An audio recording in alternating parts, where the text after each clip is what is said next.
আসসালামু আলাইকুম। সবাই কেমন আছেন? আশা করছি সবাই ভালো আছেন। আজকে আমি রান্না করছি মাছের বটি ভুনা, রুই মাছের বটি ভুনা। তো আমি মাছটাকে কেটে নিয়েছি ঠিক এইরকম টুকরা করে, এইভাবে কেটে নিয়েছে। যদি ভালো লাগে আমার এই ভিডিওটা, তবে অবশ্যই লাইক দিবেন, শেয়ার করবেন, আর যারা এখনো সাবস্ক্রাইব করেননি তারা সাবস্ক্রাইব করবেন। তাহলে চলুন মেন রান্নায় চলে যাই। চুলায় একটা প্যান দিয়ে চুলাটাকে সাথে সাথে আমি জ্বালিয়ে দিলাম। একটু অপেক্ষা করব প্যানটা গরম হওয়া পর্যন্ত। দিচ্ছি আমি প্যানে তেল।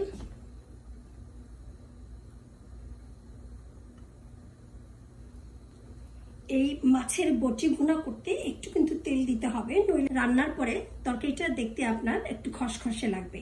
সেই জন্য আমি এটাতে একটু তেল অ্যাড করলাম।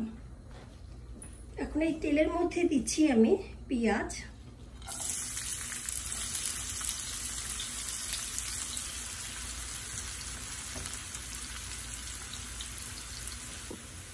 পেঁয়াজটা একটু ভাজা ভাজা হয়ে গেছে, চুলাটাকে কমিয়ে দিচ্ছি, একটু পানি অ্যাড করছি,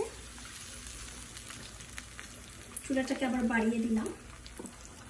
এর মধ্যে আমি দিয়ে দিলাম 4টা কাঁচামরিচ। এই মরিচগুলো কিন্তু আমার গাছের। আর অ্যাড করছি আদা রসুনের পেস্ট, দিচ্ছি লবণ,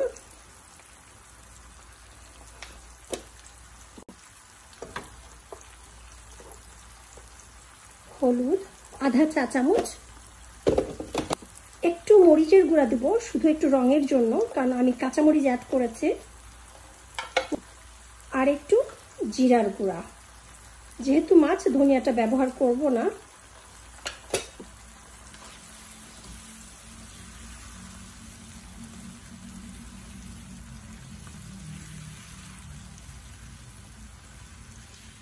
মশলাটাকে এখন ভালো করে কষাবো।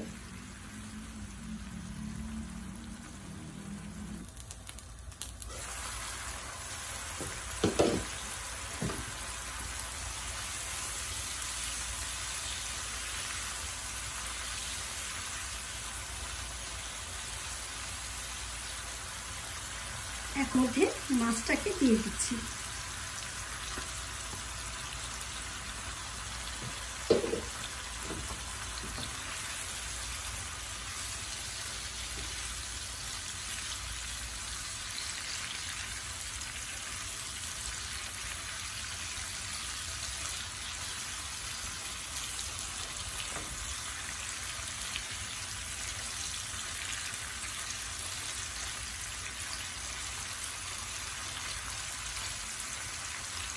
আবার একটু ঢেকে দেব।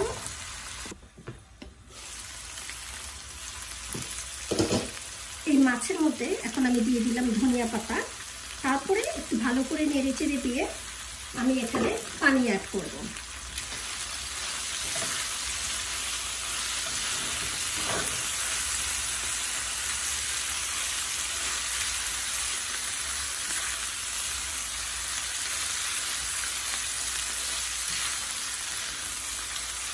এখন একটু পানি দেবো আমি। পানিটা একদম অল্প হবে, যাতে বেশি ঝোল না হয়, কারণ মাছ কিন্তু আমার মোটামুটি একদম সিদ্ধ হয়ে গেছে। এখন শুধু একটু ঝোলের জন্য আমি পানিটা দিলাম, যে মাখা মাখা হবে।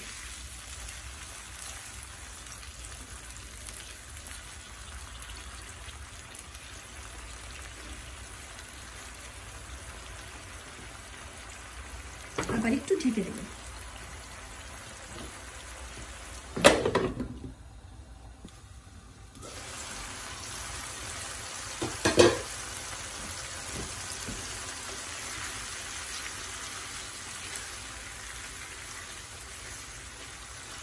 হয়ে গেছে। আমি একটু লবণটা ট্রাই করবো। আমি চুলাটাকে একদম কমিয়ে দিলাম, যেন নিচে লেগে না যায়।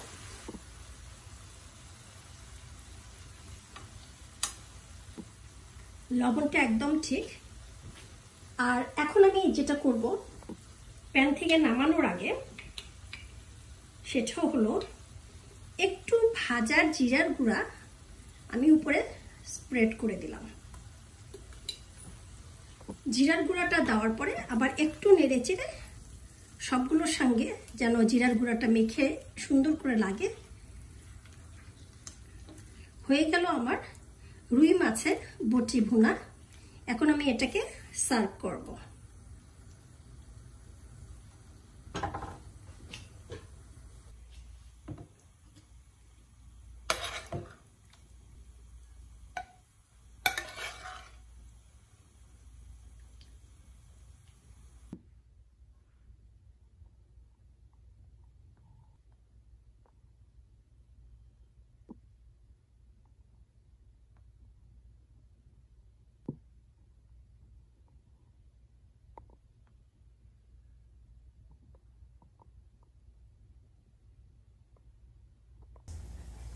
যদি ভালো লাগে অবশ্যই লাইক দেবেন, শেয়ার করবেন, আর যারা নতুন আমার চ্যানেলে তারা সাবস্ক্রাইব করবেন।